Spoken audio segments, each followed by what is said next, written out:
Уважаеми колеги, тук зад мен в това рапично поле е изведена частична растителна защита от фирма Corteva.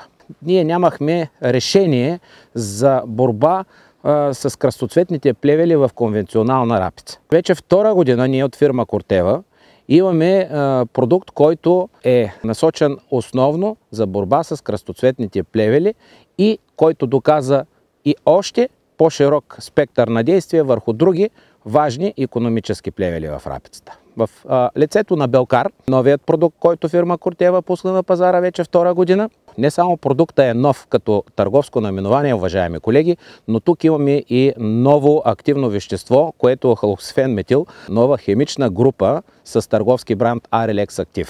И тази химична група арилпиколинати, това е нещо ново, революционно за борба в кръстоцветни плевели в кръстоцветни култури, именно рапица. Какво дава като предимства Белкар в конвенционална технология, като разширява кръстоцветните плевели с сенапи, дива ряпа, побитолистна скърбица, като разширихме и доказахме действието му на важни икономически други плевели, като лайка, като бяла куча лобота, знаете колко е опорит като плевел този плевет, врабчовото семе, това е подрумчето, полския мак, ралицата, това са все важни опорити плевели към този етап.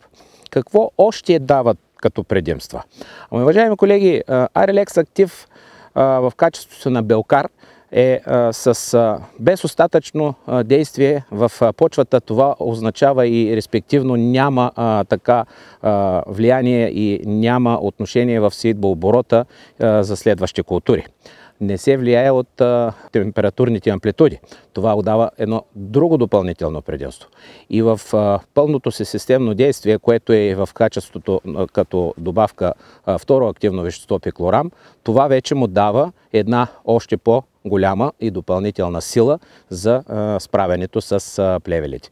Има много специфично действие, съобразно изкривяване на плевелите. Това е точно от действието на Arylex Active, тази нова молекула, която е в продукта Белкар. Какво препоръчваме ние като специалисти от фирма Corteva и как трябва да бъде приложен продукта и в технологична, и в конвенционална. Но в случая тук говорим само за конвенционална, тъй като в останало технологично има решение, а в конвенционалната нямаме решение. Каква е нашата първа препоръка? Основната доза, на първо място, той е заложен за 50 мл на декар с вграден прилепител. Това е много важно да се подчертае, че е с вграден прилепител. И първата му доза за приложение е 50 мл есенно при образували на пълно отворени 6 листа. Това е едно важно правило.